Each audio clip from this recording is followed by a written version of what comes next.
할렐루야.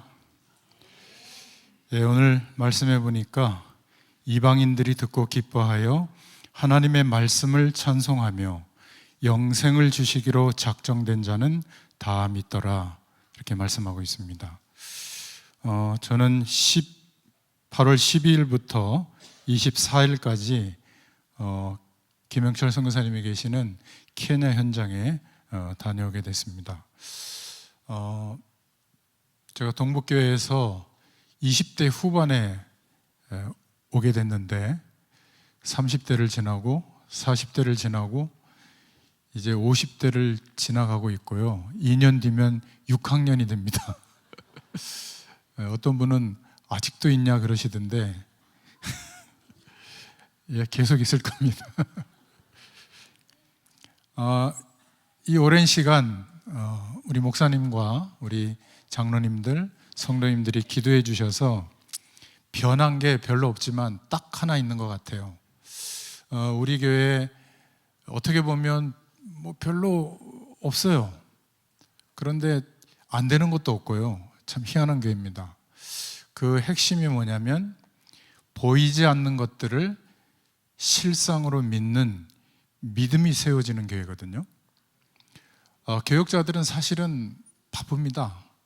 뭐 성도들 앞에 비춰지는 모습도 있고, 또 목사님한테 잘 보여야 되는 것도 있고, 뭐 교회에서 하는 일 따라가야 되는 것도 있고, 그거 다 하다 보면 믿음이 잘 안 자라는 경우가 많아요. 근데 우리 교회는 믿음이 세워질 수 있도록 교역자도 하나님을 바라보고 말씀을 생각하고 또 현장을 쳐다보고 이렇게 자신을 돌아볼 수 있는 그런 도피성과 같은 교회가 우리 교회입니다. 강단의 말씀의 흐름만 잘 따라가다 보면 눈에 보이지 않지만 세계 복음화 하시는 하나님의 능력과 배경을 믿는 믿음의 그 한 사람으로 세워질 줄로 믿습니다. 여러분이 믿음이 없으면 7천 전문사역? 아니 우리 가정복음화도 안 되는데 무슨 전 세계 그 분야를 다 살려? 그래서 나중에는 단어만 남고 다 다른 일을 하는 것 같은데 그렇지 않습니다. 하나님이 주시는 믿음이 회복되어지면 이게 정말이구나. 그리고 그 믿음을 가지고 우리 보고 하라고 하지 않고 늘 결론에 나오잖아요. 우리 안에서 당신의 일을 지금도 이루고 계시는 것을 봐라. 그래서 오늘 제목이 하나님께서 하시는 일입니다. 여러분, 하나님께서 하시는 일이 보여지면 뭐 믿음이 적어도 순종할 수 있고요. 또 형편이 열악해도 하나님의 역사가 나타납니다. 하나님이 하시는 일을 본 사람은 증인이 되어질 수 있습니다. 저는 여러 가지 은혜를 주셔서 전도와 선교에 마음을 두고 인생을 드리면서 갈 수 있는 특별한 혜택을 받은 교역자라고 생각하는데요. 이 케냐에는 2017년도에 조이 스쿨이 시작될 때 그 렘넌트들, 소웨타로가 하는 아주 빈민 지역에 정말 어려운 아이들이 거기서 말씀 듣는 것을 봤습니다. 그리고 2019년 2월 달에는 또 그 현장에 가서 그 렘넌트들이 자라서 청년이 되고 또 몇 명은 결혼도 하고 이들이 한 10명 가까이가 주축이 돼서 교회가 설립되는 거, 바로 그 현장에 설립 예배를 드릴 때 있었거든요. 그런 축복을 받았고, 코로나 때문에 전혀 못 움직이다가 올해 2024년도에는 이제 그 응답을 따라 또 우리 김영철 선교사님을 통해서 순회하는 현장에 목회자들이 찾아지고 교회들이 찾아져서 한 20명의 그런 목회자들이 모여서 훈련이 시작되는 바이블 칼리지 신학교육을 하는, 거기에 또 주 강사라고 그러더라고요. 그래서 초대받아서 또 이번에 갔다 오게 됐습니다.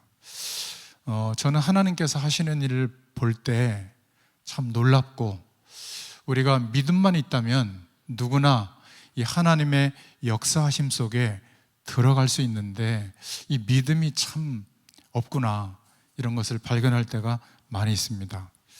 이번에 가서 정말 복음을 사랑하는 현지인 목회자들에게 전달한 말씀 중에 특별한 부분들을 먼저 말씀을 드리면,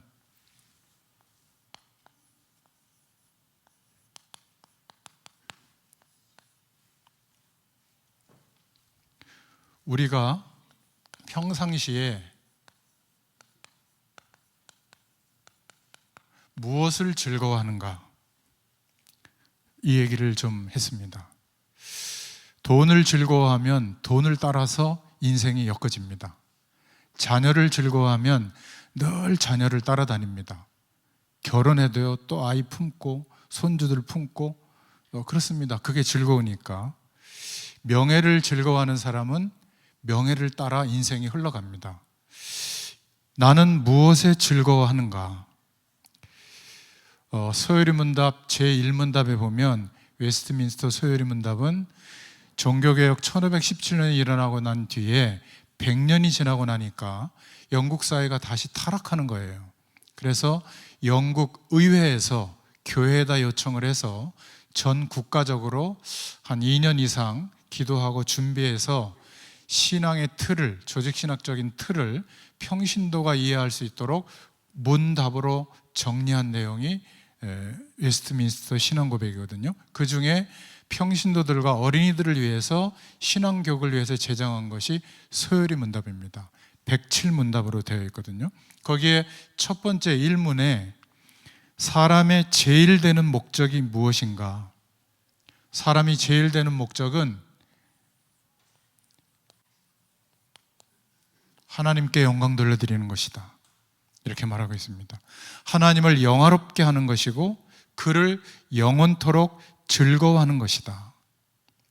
과연 우리가 살아갈 때 하나님의 영광을 위해서 사는 사람이 몇 명이나 있을까요?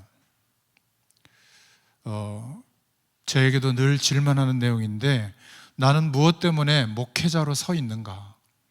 여러분은 무엇 때문에 인생을 살고 있고 오늘 예배드리고 있습니까? 하나님을 영화롭게 하는 것과 그를 영원토록 즐거워하는 것이 우리 인간의 목적, 본분이다.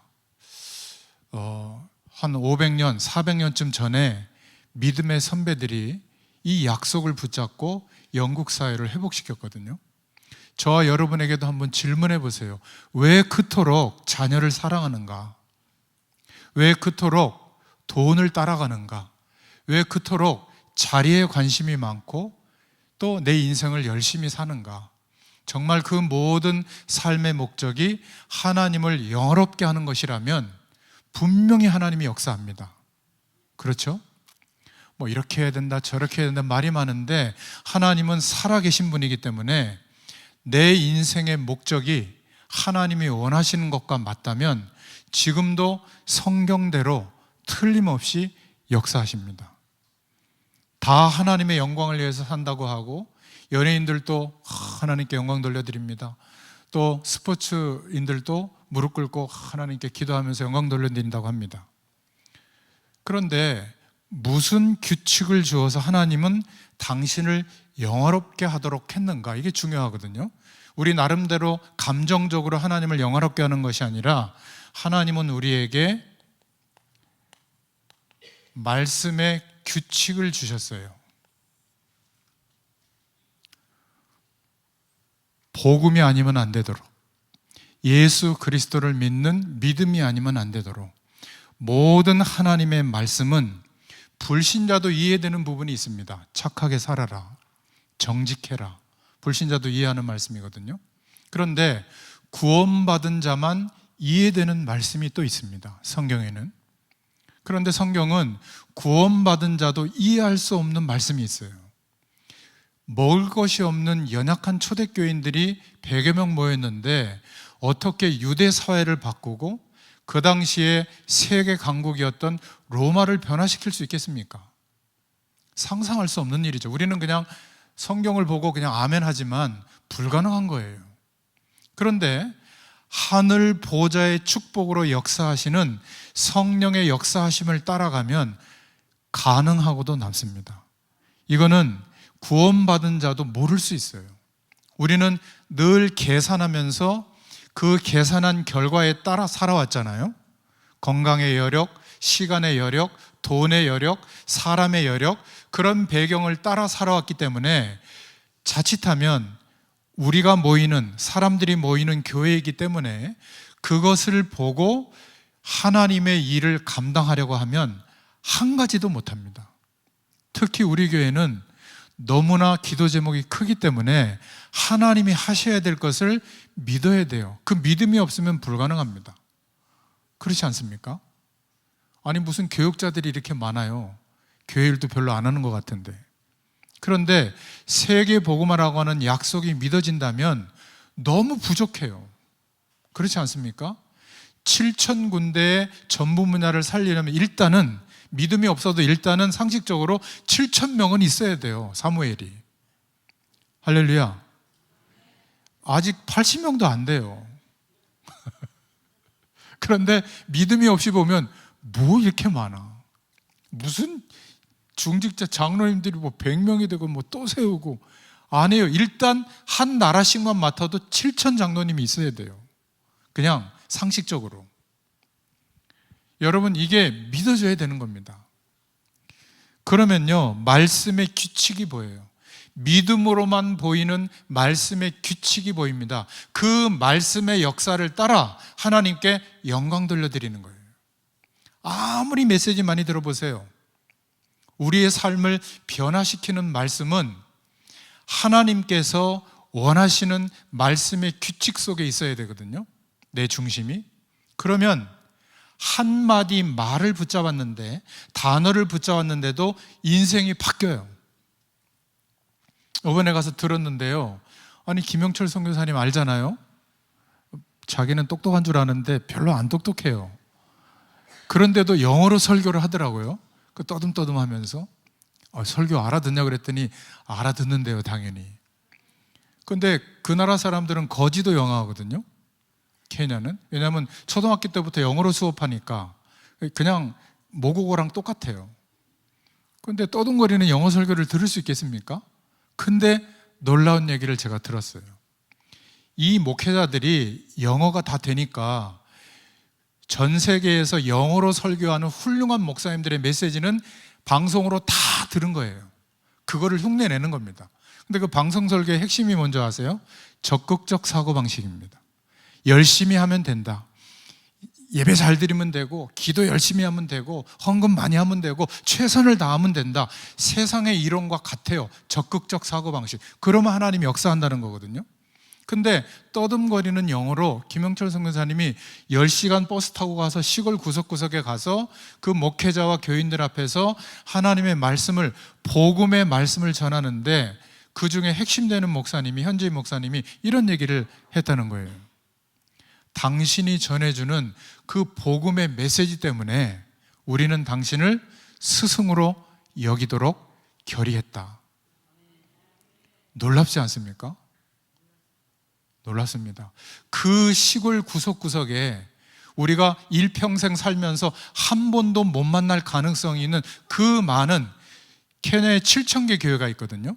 그 중에 복음을 사랑하는, 복음의 메시지를 알아듣고 떠듬거리는 언어지만 그것을 자기의 말로 이해해서 복음의 메시지를 사모하는, 그리고 스승으로 인정하도록 결의한 목회자들이 모인 거예요. 참 놀랍지 않습니까? 불과 교회가 설립된 지 한 몇 년 지나지 않았는데 순회하면서 이런 목회자들이 찾아진 겁니다. 저는 그 현장에 심부름하면서 봤어요. 말씀의 규칙을 따라 하나님께 영광 돌려드리는 것을 하나님은 기뻐하십니다. 그런데 아무리 우리에게 말씀이 주어져도 믿음이 없으면 말씀과 상관이 없습니다. 그냥 알고 있는 지식이지, 알고 있는 지식이 우리를 변화시켜 줄 수는 없어요. 믿음이 있어야 됩니다. 이 믿음도 하나님이 주시는 은혜죠. 그리고 우리의 신분을 믿는 믿음입니다. 우리는 자꾸 질그리신 것을 잊어버려요. 마치 내가 보배가 될 수 있다고 착각합니다. 그래서 이단이 생기고, 그래서 적 그리스도의 역할하는, 내가 그리스도라는 인물들이 생기거든요. 진짜 능력도 나타납니다. 우리는 질그릇이에요. 하나님이 아십니다. 막 갈고 닦아서 광택이 내게 해서 갑자기 보석으로 바뀌라고 요구한 적이 없어요. 질그릇 안에 그대로 보배 되신 그리스도께서 임하신 거예요. 우리는 여전히 질그릇입니다. 그런데 우리가 자격을 갖춰야만 하나님의 축복을 나타내는 보배스러운 역할을 하는 사람이 아니라 그리스도께서 거룩한 성령으로 삶 위에 하나님이 함께 하시면서 역사하시는 겁니다. 무엇 때문에? 신분 때문에. 하나님의 자녀이기 때문에. 예수 그리스도의 의로 인하여 하나님이 역사하시는 유일한 통로가 된 겁니다. 그 신분을 믿는 믿음이에요. 여러분, 우리는요, 너무나 많은 말씀들을 알고 있어요. 이 성경에 등장하는 인물들, 교회사에 등장하는 믿음의 사람들은 우리만큼 복음 메시지를 모릅니다. 얼마나 뿌리 내려야 될까요? 얼마나 훈련받아야 될까요? 안 믿는 겁니다. 왜 안 믿죠? 돈이 더 커 보이니까. 세상 배경이 더 커 보이니까. 주구장창 강단을 통해서는 늘 네가 누구냐? 복의 근원이다. 하나님의 모든 근원적인 축복이 너로 인하여 시작되는 출발점이 됐다. 그래서 너 때문에 복이 임하는 거다. 할렐루야. 애가 공부를 좀 잘하고 행동을 똑바로 하고 걔가 천천해서 뭐 좋은 사람이 될 수도 있겠죠. 성경적인 복은 아닙니다. 괜찮아요. 그거는 나쁜 인생이 아니에요. 그러나 너로 인하여 임하는 복은 전달이 안 된 거예요. 그렇지 않습니까? 지금 전 세계에 복음이 없는 게 아닙니다. 너무나 많은 말씀들이 홍수처럼 빛의 속도로 방송을 타고 핸드폰으로 다 보고 있어요. 그런데 복음의 말씀이 전달이 안 되고 있는 겁니다. 이 복음의 말씀을 전해줄 자를 찾고 있고 또 하나님이 남겨놓으셨어요. 너무나 기적처럼. 그런데 명찰 달고 저 사람 발이 넓으네, 저 사람 부자네, 행동 반경이 넓으네, 정말 엘리트네, 이런 사람일 수도 있지만 대부분 우리가 볼 때 거들떠 보지도 않은 그런 모습으로 있어요. 그런데 복음이 전달되면 하나님이 역사하거든요. 놀랍습니다. 그 대표적인 인물이 바로 저예요. 저는 다른 것에는 정말 관심이 없었는데 복음의 말씀에 반응한 겁니다. 예전에 과천에 있는 교회 다닐 때 같이 있었던 우리 장로님도 계신데요, 주일 예배 끝나고 무슨 부교역자가 목사님한테 말씀도 안 드리고 저 옆에 어느 교회 봉고차 끼어 타가지고 부산까지 갔다니까요. 주일날 오후 예배 안 드리고 갈급하니까. 아니 돈도 없는데 그 체육관 집회 가가지고, 여러분 그때 여기 계신 분 있습니까? 어디 잘 데가 없잖아요. 그러면 체육관에서 내쫓거든요. 거기서 자면 좋은데. 그래서 근처 다락방 하는 교회 가서 그 장의자에서 잤어요. 먹을 돈이 없잖아요. 근데 김동호 목사님이 어떻게 알고 5만 원을 딱 찔러주는 거예요. 제가 몇 번 받았거든요. 그래갖고 막 같이 이렇게 막 사 먹고 그랬는데, 그렇게 갈급하게 만들어 놓은 하나님의 사람들이 있어요. 저는 지금도 그때 받았던 말씀과 은혜와 충격은 아직도 제 가슴에 남아 있거든요. 참, 복음이 이렇게 위대하구나. 그래서 저는 과감히 하나님의 은혜가 감사해서 목회자에게 제일 중요한 목회를 내려놨어요. 여러분, 목회를 안 하겠다는 게 아닙니다. 내가 드릴 건 없고 내 인생을 드리고 싶은데 내가 가장 중요하게 생각하는 목회를 하나님께 드리자. 그리고 누가 원하면 새벽이든 밤이든 거리 상관없이 말씀 들고 가서 심부름하겠습니다. 그렇게 30년을 인도받고 있거든요. 여러분, 정말 우리가 누구인지를 알면 스트레스 없어집니다. 갈등 없어집니다. 그런데 우리를 이렇게 인도하신 하나님이 누구시냐? 하나님은 영이십니다. 그리고 스스로 계신 분이십니다. 우리 모두는 창조의 결과죠, 결과. 근데 하나님은 창조의 원인이세요. 그래서 그 능력이 무한대예요. 우리가 하나님의 말씀, 하나님을 바라보는 이유는 무한대의 그 축복을 누릴 수 있기 때문에 그런 겁니다. 다른 이유가 없어요. 예수 믿었더니 마음이 편하다. 예수 믿었더니 좀 돈이 많이 생긴다. 예수 믿었더니 건강해진다. 예수 믿었더니 안 좋았던 우리 가정이 행복해진다. 저는 그것 때문이라면 적극적 사고방식을 쫓아가겠습니다. 그런데 하나님을 우리가 믿는 이유는 스스로 계시고 창조의 원인이 되시고 무한대의 능력을 가지신 하나님이기 때문에 하나님을 바라보는 우리가 질그리신데도 불구하고 무한대의 능력이 나타나는 거예요. 할렐루야. 이걸 경험하셔야 돼요. 이걸 어떻게 설명할 수가 없는데요, 이 축복을 한 번만이라도 경험하면 평생 흔들리지 않습니다. 지금 이 은혜가 필요한 거예요. 해외 현장에는 이 은혜가 필요한 겁니다. 여기에 증인이 되면 가서 하나님 살아계셔요 이렇게밖에 말 못해도 하나님의 창조의 능력은 무한되기 때문에 그 믿음의 고백이 선포될 때 그 사람에게 역사하신다, 그 말이에요. 절대 전도와 선교는 어려운 게 아닙니다. 그래서 하나님의 자녀는 유일한 하나님을 믿기 때문에 유일한 응답을 받는 겁니다. 흉내를 낼 수가 없어요. 여러분이 살아가면서 매주일 만나는 그 많은 사람들 중에 여러분들이 체험하고 누리고 있는 그 응답은 유일한 응답입니다. 흉내낼 수 없어요. 노력해서 얻을 수가 없는 거예요. 이게 있느냐 그 말이에요. 이게 도대체 뭔지를 자녀들에게 말해줄 내용이 있다면 자녀들은 따라옵니다. 이게 뭔지 내 남편에게, 내 아내에게 말해줄 내용이 있다면, 그것을 설명할 수 있다면 증인은 말할 수 있거든요. 없으면 공부해야 돼요. 외워야 돼요. 어디 또 가서 훈련을 많이 받아야 돼요. 그러나 내게 지금 있으면 내 언어로 내 수준에 맞게 설명하는데 정확하게 설명이 됩니다. 어쩌면 그렇게 우리 여성분들 미용실 설명을 기가 막히게 하는지, 머리를 어떻게 말고 어디 가면 좋고 거긴 나쁘고 왜 그렇죠? 증인이니까. 갔다 와봤잖아요. 복음도 마찬가지예요.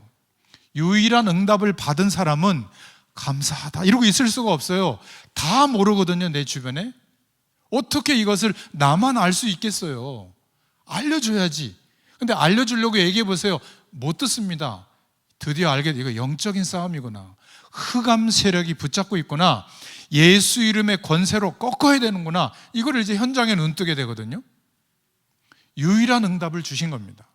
지금 전 세계에 하나님이 남겨놓으신 사람들은 이런 말씀을 듣고 세워지기를 원하는 거예요.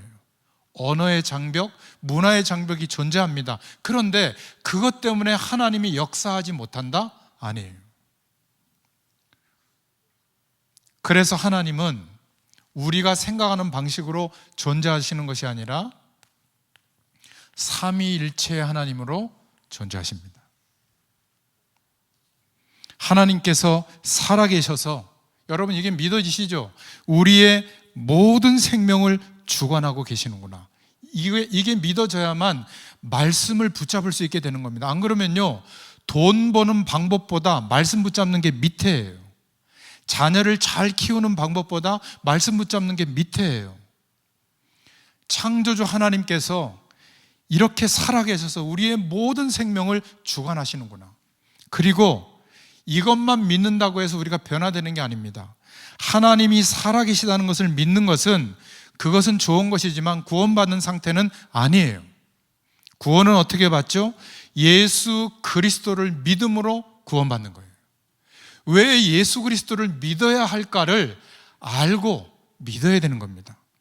그리스도를 믿음으로 우리 인생 문제가 해결되는 것이지, 불신자도 알아요. 하나님이 있다는 거. 그렇다고 구원받습니까? 그래서 예수 그리스도로 구원받는 겁니다. 여러분, 현장에서 우리가 살아갈 때 세상을 능가할 만한 힘이 있어야 되는데 그 힘이 없잖아요. 그래서 성령의 충만을 구하셔야 돼요. 능력 주십니다. 이 능력이 있어야 성령이 역사하는 길을 따라 하나님이 하시는 일을 봐야 우리가 순종하고 나아갈 수 있지 않겠어요? 우격다짐으로 할 수 있어, 이것은 한계입니다. 해야 돼, 그것도 한계예요. 안 하면 나쁜 놈 이래가지고 하는 거는요, 얼마 못 갑니다. 그래서 하나님께서는 오늘 말씀 주신 대로 성경 말씀에 이방인들이 듣고 기뻐하여 하나님의 말씀을 찬송하며 영생을 주시기로 어떻게 된 사람을요? 작정된 자입니다. 작정된 자는 다 믿더라. 여러분, 하나님이 예정하셨다 이런 표현을 하잖아요. 저는 영어를 못합니다. 참고로 일부러 적어왔어요.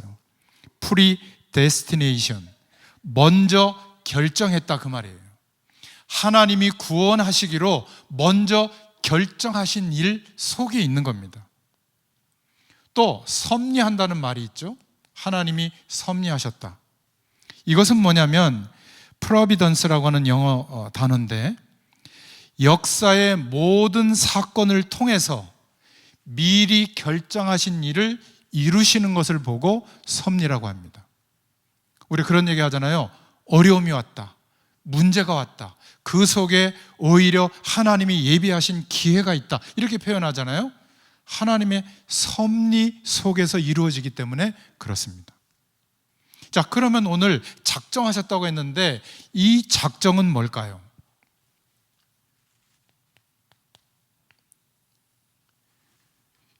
미리 결정하신 하나님의 일을 모든 역사의 사건과 인생의 문제를 활용하셔서 성취하시는데, 이 사이에 있는 하나님의 시간표입니다. 이게 하나님의 작정이에요. 쉽게 말해서 이 사람을 하나님이 오늘 몇 월 며칠 몇 시에 구원하시기로 작정하신 그 시간이 있는데, 하필이면 내가 복음을 들고 그 사람에게 말을 해준 거예요. 하나님의 작정된 자는 믿는 겁니다. 이걸 보고 전도라고 해요.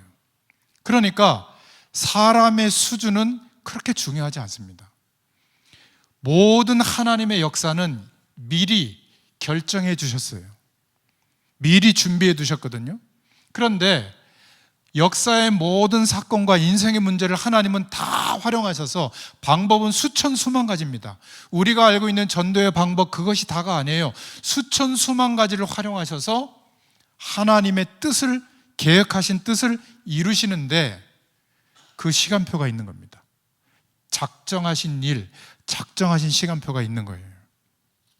자, 그러면 하나님은 이 작정하신 일을 언제 어떻게 이루실까요? 이게 중요하잖아요. 제가 오늘 말씀드리려고 하는 결론입니다. 서론이지만 전도 속에 하나님의 모든 이루어질 시간표를 다 담아두셨어요. 문제는 나의 인생이 하나님의 작정하심 속에 들어왔느냐는 거예요. 구원은 받았지만 하나님이 미리 결정해 놓으신 그 구원의 역사를 모든 인생과 역사의 내용과 문제들을 통해서 이루시는데, 그 순간순간 하나님의 작정하신 일들이 이루어지거든요. 근데 문제는 이 하나님의 작정은 전도 속에, 하나님이 준비하신 선교 속에 들어있습니다. 하나님의 시간표는. 만약 나의 인생이 하나님의 작정하심 속에 들어있다면 끝난 거예요. 그러면 매일매일 하나님이 하시는 일을 보게 됩니다. 우리는 열심히 해야 된다고 생각했잖아요. 그게 아니에요. 복의 근원이 된 우리 때문에 하나님께서 하시는 일들이 이때부터 보여요. 문제는 내가 이 시간표를 보는 게 아니라 내 열심으로 하는 거예요. 최선을 다해서. 그러니까 남는 게 뭐죠? 여러분 경험했잖아요. 저도 경험했고, 안 되는구나, 이것만 경험하는 겁니다. 왜? 하나님의 작정하심 속에 내가 들어있다면 하나님이 하시는 일 속에 내가 있는 거예요. 그러니까 안 되는 게 없는 겁니다. 하나님이 하시는 구원의 역사에 우리는 이미 쓰임받고 있는 거예요. 이것을 보는 게 전도요, 선교라 그 말이에요. 문제는 이겁니다. 전도는 다 하는데 나의 전도가 다 있어요. 여러분 나름대로. 그렇죠? 근데 문제는 전도하고 보험을 좀 들어달라고 그러고, 전도하고 다단계도 소개하고, 전도하고 돈을 좀 요구하고, 전도하고 돈 꿔서 안 갚고, 전도하고 어떤 그 다음에 일을 위해서 시스템으로 들어오게 하고, 전도하고 교회 등록시키고, 전도 다음에 뭘 자꾸 하는 거예요. 내 동기와 목적을 이루기 위해서. 근데 본론은 그거예요. 여러분 정말로 복음 전해주는 것, 이 사람이 살아나도록 그것만 한번 해보세요. 어느 날 나도 모르게 하나님의 시간표 속에 내 인생이 들어갑니다. 이게 놀라운 일이에요. 은혜예요, 은혜. 절대 어렵지 않습니다. 저는 이게 어렵게 생각을 해서 막 열심히 노력하고 준비했거든요. 안 되더라고요, 솔직히 말하면. 저는 김영철 선교사님을 좋아하는 이유가 안 된다는 것을 경험한 친구거든요. 저는 뭐 2살인가 미치지만 친구라고 생각하거든요. 안 된다, 저도 안 된다, 그거를 인정한 사람들이에요. 그러니까 남는 건 뭐겠어요? 안 되는데 뭘 하겠어요? 하나님이 하셔야지, 이걸 믿고 있는 거예요. 그러니까 대화가 되기 시작하는 겁니다. 그거 안 해서 안 됐어, 이거 안 해서 안 됐어, 이러면 대화가 안 될 텐데, 그거 아무리 해도 안 된다, 우리는 여기까지 왔거든요. 여러분 안 됩니다. 그 노력, 헛수고의 노력을 제발 멈추시고, 오늘 강단의 말씀처럼, 그렇죠? 질그릇 안에 보배 되신 그리스도께서 함께 하시는 사실을 믿으시길 바랍니다. 자, 이러면 하나님의 작정 속에 들어있는 하나님이 하시는 일들이 보입니다. 자, 이런 내용으로 이번에 케냐 현장을 한번 말씀드려 보겠습니다. 하나님이 예정하신 일, 미리 결정해 놓으신 게 있더라고요, 보니까. 아프리카를 구원하시려고 이미 솔로몬 시대에 예쁜 시바 여왕을 보내가지고, 솔로몬이 눈을 멀게 해가지고 폭 빠져서, 일설에 의하면 에티오피아에 가보니까 그 나라의 신비주의는 뭐냐면 그 법궤, 언약궤를 시바 여왕한테 맡겼다는 거예요. 그래서 에티오피아 어디에 그 잃어버린 법궤가 있다는 거예요. 아주 그런 신앙의 자부심이 있더라고요. 아무튼 그 시바 여왕을 통해서 이미 아프리카 나라에 그때부터 하나님의 말씀이 전달되게 했고요. 사도행전 8장 27절부터 36절에 보면 에티오피아 국고를 맡은 내시가 나오잖아요. 돌아가서 복음의 역할을 한 겁니다. 그래서 아프리카 나라 중에 에티오피아 복음화율이 굉장히 높습니다. 1, 2위를 다투거든요. 또 사도행전 13장 1절에 보면 구레네 사람 루기오, 이 구레네가 아프리카 지역을 말합니다. 또 니게르라고 하는 흑인, 니게르라는 시몬이 나와요. 2명의 일꾼이 아프리카 사람이에요. 하나님은 이렇게 미리 결정해 놓으신 겁니다.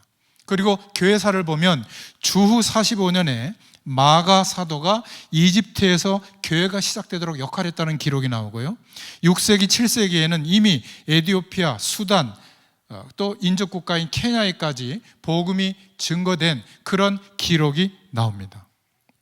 그리고 노예무역이 폐지되고 난 뒤에 16세기부터 포르투갈 선교사가 아프리카에 들어갔던 게 나오고요. 17세기에는 웨슬리를 통해서 복음운동이 일어났을 때 이 웨슬리를 통한 영향받았던 선교사가 들어갔던 기록이 나옵니다. 그리고 식민지 시대의 선교사들을 통해 가지고 아프리카의 초등교육이 시작된 기록이 나오고요. 1800년대에는 유럽 각국의 영토적 야심 때문에 아프리카가 분할되는 그런 일도 있지만, 이렇게 하나님은 미리 아프리카를 구원하시려고 예정해 놓으신 겁니다. 작정해 놓으신 거예요. 케냐를 좀 살펴보면 인구는 약 5,400만 명 정도 되는데 개신교 인구가 2,400만 명, 한 44%라고 해요. 물론 뭐 이상한 단체들도 있지만, 그런데 모슬렘이 11%에 육박합니다. 1844년 독일 루터교 선교사 존 루디비 그라프라고 하는 선교사가 몬바사 해안에서 선교를 시작했는데 케냐의 선교 역사는 약 200년이나 됩니다. 우리나라보다 선교 역사가 더 오래됐어요. 그리고 한인 선교사가 간 지는 50년 역사가 된다고 합니다. 그리고 7,000개 교회가 있고 무인가, 인가, 신학교들도 굉장히 많아요. 자, 이런 배경 속에 케냐에 우리 선교사님이 계신 겁니다. 물론 하나님께서 미리 1호 선교사인 우리 탄자니아의 이광진 선교사님을 파송케 하셔서 제자들 교단을 세우고 약 500개에서 700개 교회가 지금 그 안에 이제 세워져 가고 있고, 이제 케냐에도 그 제자들 교단이 세워진 거예요. 한 30여 개 교회가 합쳐져 가지고 거기에 김영철 선교사님 그 제자들 교회도 지금 소요토에 세워져 있는 겁니다. 거기에서 이제 조금 책임 역할을 하면서 이렇게 섬기고 있죠. 자, 그런데 하나님이 하시는 일을 보세요. 역사의 사건들을 통해서, 인생의 사건들을 통해서 미리 결정하신 구원의 일을 이루신다고 했잖아요. 김영철, 김난희 선교사님이 파송되어져서 나이도 그렇게 많은데 왜 가냐 그랬더니 지금 안 가면 못 간다. 그래서 나는 가야 되겠다. 뭐 사역이 되든 안 되든, 안 되면 배낭여행 하듯이 보따리 싸고 또 옮기면 되지 뭐. 이런 중심으로 참 갈 때 제가 존경했는데, 선교를 잘 어떻게 할 기반이 안 되니까 아마 사람을 좀 의지했겠죠. 초창기에 선교사는 4년을 1텀, 2텀 이렇게 얘기하는데 2텀이 지날 때까지 완전 고생을 하고, 그래서 내린 결론이 안 되는구나. 한 10년 지나야 깨닫는 걸 그래도 짧은 기간에 깨닫게 해주시고, 그래서 복음만 전해야지, 이제 사람이 아니라 하나님을 바라봐야지, 순회에 대한 어떤 응답을 우리 교회와 또 순회 캠프를 통해서 얻고, 이제 열려지는 현장에 목회해야 될 교회에 순회를 하기 시작한 겁니다. 한 2년 정도 이제 순회한 결과가 이번에 바이블 칼리지라고 하는 그러한 중요한 또 시스템이 시작되게 하셨죠. 그리고 조이스쿨 랩런트들이 자라서 이들이 정말 빈약한, 연약한 지역에 있는 아이들인데 이들이 믿음이 세워지고 또 이들의 부모님들과 같이 교회가 이제 시작되게 된 겁니다. 그 연약한 교회가 아프리카 전체를 꿈꾸고 있어요. 그런데 어차피 우리의 힘으로 안 된다는 걸 알고 있더라고요. 그러니까 하나님이 하시면 가능한 거 아니겠어요?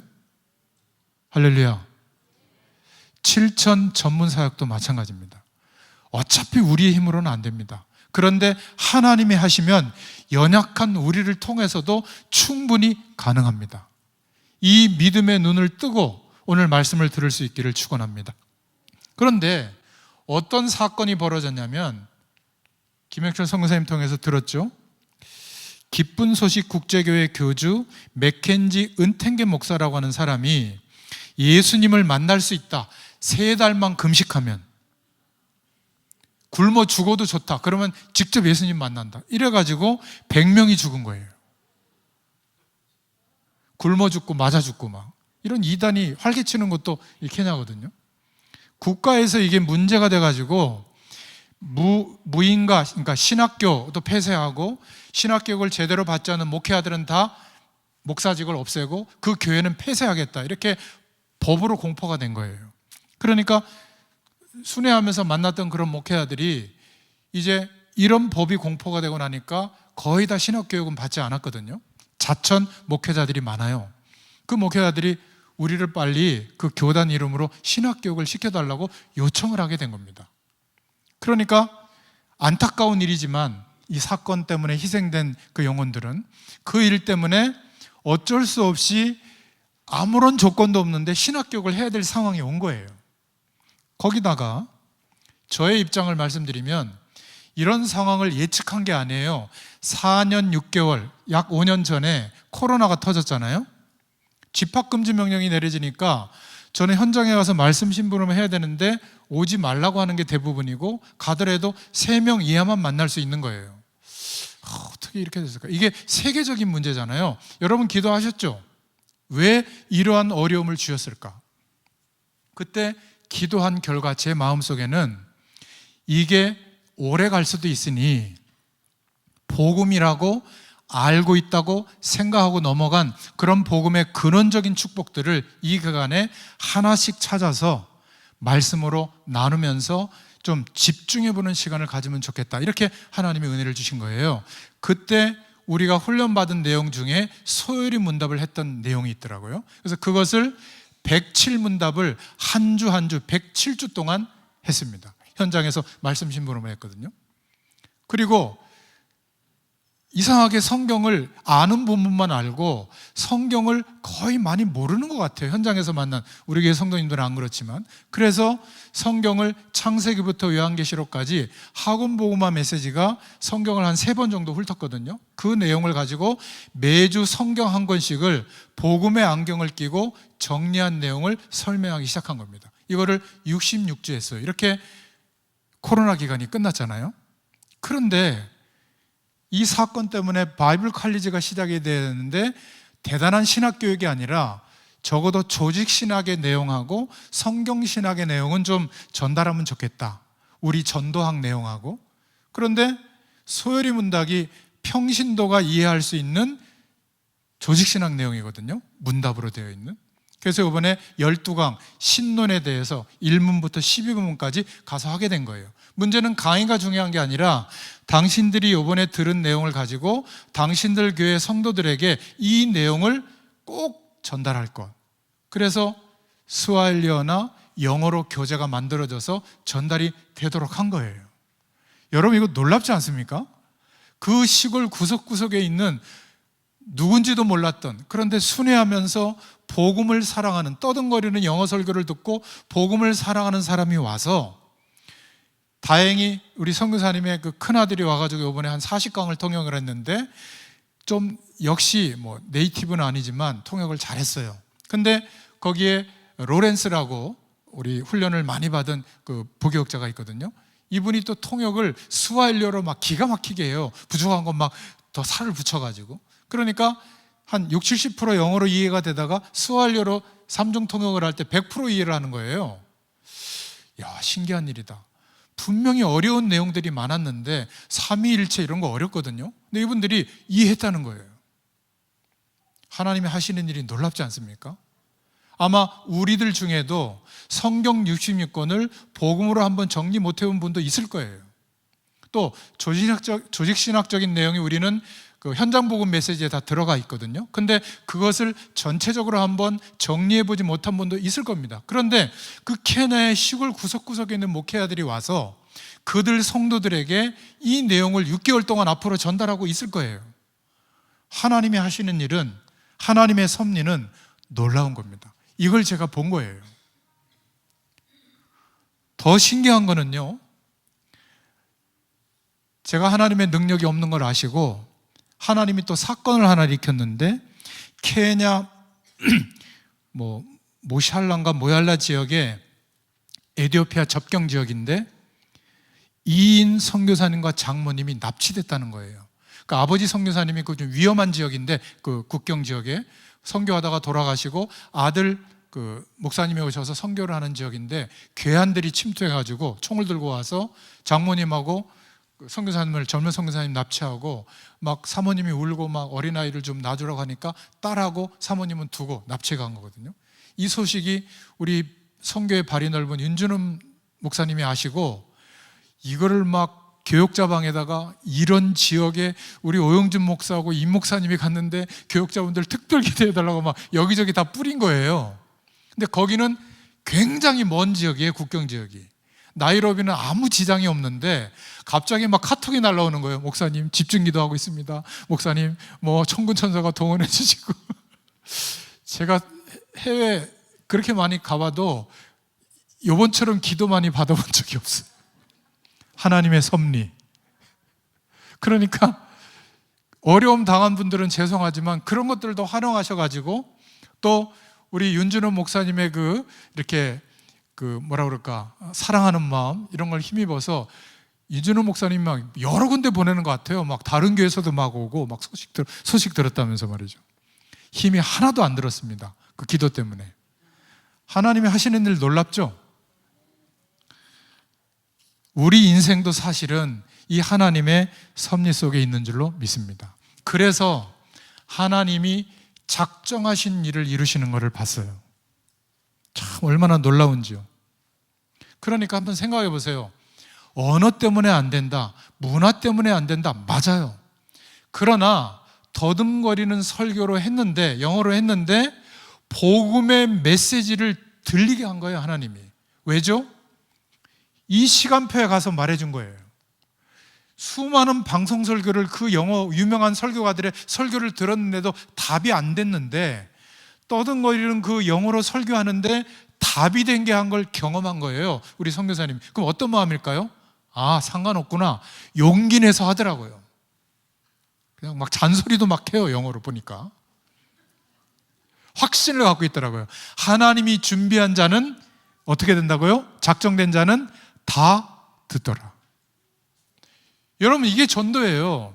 순회 캠프 현장에 가서 막 스트레스 받지 마세요.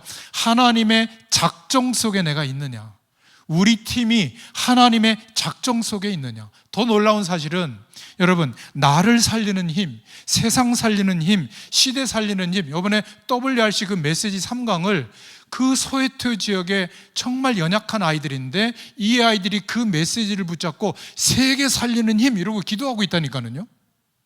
우리 아이들에게도 전달 안 될 수 있는 메시지인데, 그 연약한 아이들에게 이 말씀이, 그것도 우리 오영준 목사님이 본부 강사시더라고, 알고 봤더니. 너무나 렘넌트 아이들에게 맞게 이틀 동안 집회를 또 했거든요. 참, 이게 어쩐 일입니까? 더 중요한 것은 아무것도 없다고 했는데 플랫폼이 생긴 거예요. 바이블 칼리지. 한번 생각해 보세요. 이들이 처음 들은 복음의 메시지도 대단하지만 그 복음의 메시지가 유일한 응답이 오도록 보완해주는 많은 신학적 내용을 복음적으로 해석해서 들었단 말이에요. 이것을 자기 주변의 목회자들에게 얘기하겠어요, 안 하겠어요? 막 번질 겁니다. 그러면 번지면 우리가 도울 수 있는 시스템이 없는데 바이블 칼리지가 세워진 거예요. 다행인지 불행인지 아무도 올 사람이 없다고 저한테 부탁을 하셔서 그 메시지, 현장에서 4, 5년 동안 했던 메시지를 들고 가서 했는데 너무 좋아하시는 거예요. 하나님의 시간표가 맞아요. 여러분, 하나님의 하시는 일을 보면 힘들지 않습니다. 저는 아프리카 현장에 여러 번 많이 가봤지만 메시지는 거의 안 했거든요. 왜냐하면 하나님이 하시는 일을 보고 싶어서. 근데 이번에는 말씀 전하는 게 하나님이 하시는 일이었어요. 이 모든 예정하시고 섭리하시고 작정하시는 일을 이루시는 거 있죠. 그래서 다음 학기 강의 후에는, 다음 학기는 내년 또 8월 달에 하는데, 강의 후에는 참여했던 목회자들 교회 이제 우리 거꾸로 한 줄 동안 들어가서 거기에서 또 집회를 하고 또 캠프를 하고, 그리고 실제로 현장 시스템을 어떻게 세워져 가는지 이거를 더 구체적으로 이제 그 바이블 칼리지를 통해서 세워진 복음을 사랑하는 목회자 교회에 가서, 그 지역에 가서 이런 일들을 하기로 이번에 좀 정리를 하게 됐습니다. 그러니까 너무 감사한 것은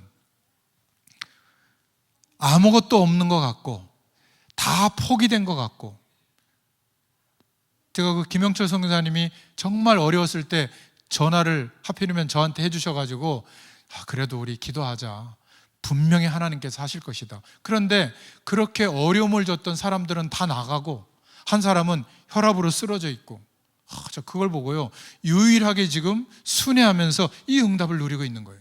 불과 5년 만에.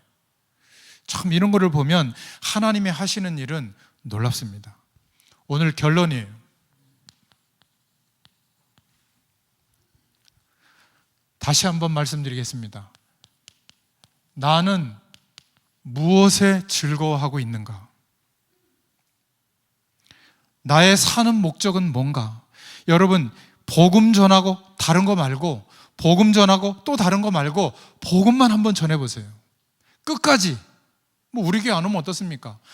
참, 저는 저희 목사님에게 참 존경하고 감사한 것은 어느 날 제가 열심히 할 때 불러요. 이 목사, 좀 줄여 사요. 복음 앞에 나를 세울 시간이 있어야 돼. 제가 처음에 이해가 안 됐어요. 근데 어느 날 이해가 된 겁니다. 그렇구나, 이 영적인 힘이 없으면 안 되는 거야. 또 불러요. 이 목사님이 저렇게 전도자 된 건 우연히 된 게 아니야. 우리 교회는 안 데리고 와도 돼. 한번 순수하게 복음만 한번 전해봐. 끝까지. 야, 참, 제가 그래서요, 유일무이한 사역을 하고 있다니까요. 복음만 전해주고 끝이에요. 여러분, 이런 교역자 별로 없다고 그러더라고요. 그 뒤에 뭔가를 자꾸 요구하고 한대요. 근데 복음만 전해주고, 그것도 30년 동안. 그랬더니 하나님이 하시는 일이 보이는 거예요. 여러분, 무엇 때문에 즐거워하고 무엇 때문에 기뻐합니까? 하나님의 영광을 위해, 하나님을 영화롭게 하는 것에 대해서 영원토록 그를 즐거워할 수 있기를 축원드립니다. 우리의 감정으로가 아니라 무엇으로요? 말씀의 규칙을 따라서. 그냥 말씀이 아닙니다. 복음을 증거하는 말씀의 규칙을 따라. 그냥이 아니라 우리의 신분이 어떠한 것을 믿는 것. 우리가 보배되려고 하지 말고 질그릇 안에 보배가 임하신 것을 믿는 믿음. 이러면요, 하나님을 따라가면 무한한 하나님의 능력이 계속 나타납니다. 그리고 우리는 유일한 하나님을 믿기 때문에 유일한 응답을 계속 주세요.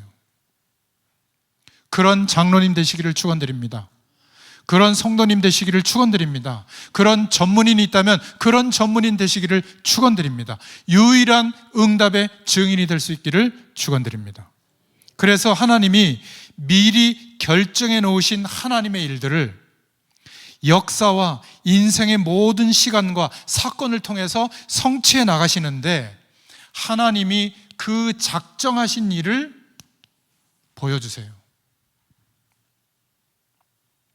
하나님은 하나님의 시간표를 움직이시고 그것을 보여주시는 거예요. 그리고 우리가 그 하나님의 작정 속에 있게 하시는 겁니다. 아무것도 안 해도 됩니다. 그렇다면 하나님이 일하실 거예요. 능력이 없을수록 더 좋아요. 하나님의 능력을 의지해야 될 상태니까. 여러분, 많은 것을 갖고 있으면 그걸 가지고 할 수밖에 없잖아요. 그만큼 하나님을 전적으로 바라보기가 어려운데, 너무 없다면, 너무 부족하다면 잘 된 거예요. 우리 교회하고 딱 맞아요. 어차피 없는 거 정말 하나님을 믿으시길 바랍니다. 그러면 나중에 이렇게 얘기할 거예요. 하나님이 하시더라. 그렇지 않습니까? 늘 여러분 이해 안 되는 말 있잖아요. 돈도 주고 밥도 주더라. 돈 주십니까 진짜? 주시더라고요. 밥 주시더라고요. 아니, 그게 안 되는데 어떻게 뭐 주의를 하겠어요. 건강, 여러분 무너져도 괜찮습니다. 저 지금 아직도 약간 따끔따끔한데 그 대상포진, 그 다음에 고혈압은 없고 그 당뇨, 그 고지혈, 약 먹고 있습니다. 매일. 괜찮아요. 아주 건강한 것도 괜찮지만 문제 있어도 괜찮아요. 중요한 것은 하나님이 보실 때 정말 전도하고 있느냐, 이거 보세요. 그러면 그 전도라고 하는 방향 속에 뭘 하는 게 아니라 그 방향 속에 내가 있다면 하나님의 작정하신 일들이 이루어지는데, 하필이면 내가 움직일 때, 내가 어떤 것을 결정할 때, 여러분 이 바이블 칼리지가 열려질 때 못 간다고 할 수도 있거든요. 뭐 돈이 어디 있습니까? 그 비용 많이 들거든요. 또 거기는 선교사님도 비용이 없기 때문에 강사들이 들어가서 뭔가 좀 비용도 내고 해야 돼요. 그래야 뭘 치르잖아요. 시골 지역의 그 목회자들은 직업이 하나도 없어요. 교인들이 6개월 비 오면 농사져서 조금 먹고 6개월 비 안 오면 굶어요. 그러니까 나이로비까지 오는 차비도 없고 일주일 동안 머무르는 돈도 없어요. 그거 대고 바이블 칼리지를 해야 되거든요. 그러니까 어린이 선교회 목사님들이 들어와서 집회할 때 그렇게 1,000불씩 내가지고 그렇게 했더라고요, 보니까. 그런데 그거는 계산하는 사람들이 보는 겁니다. 하나님의 작정 속에 들어가면 하나님이 다 이루세요. 그래서 쉬운 겁니다. 만약 없다면, 그래서 못한다 안 하면 돼요. 그게 하나님의 뜻 아니겠어요? 한 번도 그런 적이 없어요.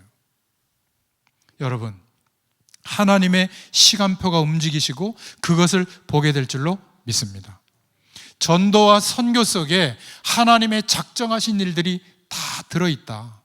그 작정하심 속에 과연 내가 있느냐? 여러분, 이거는요 숨길 수가 없어요. 그 속에 나의 인생이 있느냐? 그러면 아무리 부족해도 지금 여러분 주위에는 제자의 문이 열리고 있을 겁니다. 산업인이라면 하나님이 반드시 세계복음화 때문에 산업의 문을 여신다니까요. 틀림없어요. 저는 현장에서 산업인들에게도 복음 전하고 있는데 확인했거든요. 틀림없습니다. 이때 결론적으로 우리의 생각과 관점이 바뀝니다. 뭐가 바뀌죠? 역사와 교회를 보는 눈이 바뀌어요. 무엇이 중요한지를 알게 됩니다. 그리고 그런 역사의식이 생기면서 두 번째로는 드디어 내가 누구인지 알게 돼요. 사람 때문에, 환경 때문에, 나의 연약함 때문에 스트레스 받을 존재가 아니구나. 내가 누구인지를 알게 되고 내가 지금 인생을 무엇을 위해서 살아야 되는지 알게 됩니다. 사명의식이 진짜 생겨요. 누가 안 가르쳐줘도 생깁니다. 일평생 흔들리지 않게 돼요. 여러분, 7천 전문 사역자들은 일평생 흔들릴 자격이 없어요. 너무나 큰 은혜를 받았기 때문에. 이때부터 어디에 머물게 하시든지 어느 역할을 주든지 하나님이 나를 이 엄청난 현장에 불러주셨구나, 소명의식으로 일하게 되는 줄로 믿습니다.